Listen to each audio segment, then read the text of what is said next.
था कि वास्तव में जो प्रचार किया गया है एक छोटे से इशू को, वो तो अंतिम सीन था।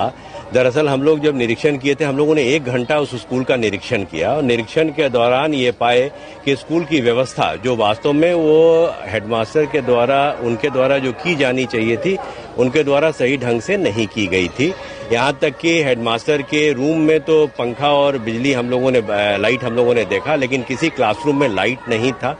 किसी क्लासरूम में पंखा नहीं लगा था और वो कन्या प्राथमिक विद्यालय था जहां बच्चियां पढ़ रही थी और गर्मी में पसीने से वो थी। इसीलिए हम लोगों ने नाराजगी जाहिर की, क्योंकि विकास फंड का पैसा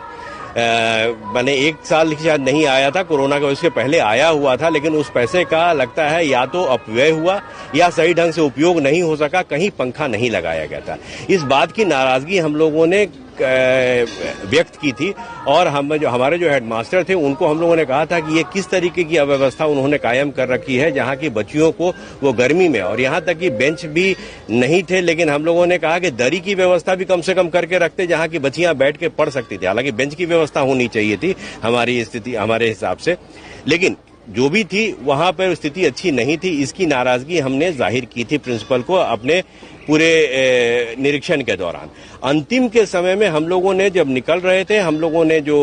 ये किया, जो उनका पोशाक था, और ये आप देखे होंगे कि प्रिंसिपल जो हेडमास्टर थे उनके पोशाक में कुर्ता का बटन भी उनका खुला था, उसके बाद उन्होंने गमछा रखा था, जो हम लोगों ने ठीक करवाया और उसके गमछा को हटवाया। और यही हमने उनसे कहा कि आपका पोशाक जो है कहीं से शिक्षक के तरीके से नहीं लें, क्योंकि शिक्षक एक आदर्श होता है समाज के लिए ना। बच्चियां या बच्चे जो पाठशाला में शिक्षा ग्रहण करते हैं वो उनको अपना आदर्श मानते हैं। उसके तहत उनको कम से कम अपने जो शैली है, कुर्ता पैजामा से हमारा कोई विरोध नहीं है। हमारे साथ तो वहां जनप्रतिनिधि भी थे, जो मुखिया जी थे उसके, वो हम कभी नहीं कुछ कहा, और वो मुखिया जी बल्कि नाराज दिखे। आपने देखा होगा कि वो शिक्षक की जो प्रधान शिक्षक थे उनकी शैली से। हमने यही कहा कि आपको कम से कम इस तरीके से, इस सलीके से आपको रहना चाहिए, ताकि लोगों के बीच में आप आदर्श साबित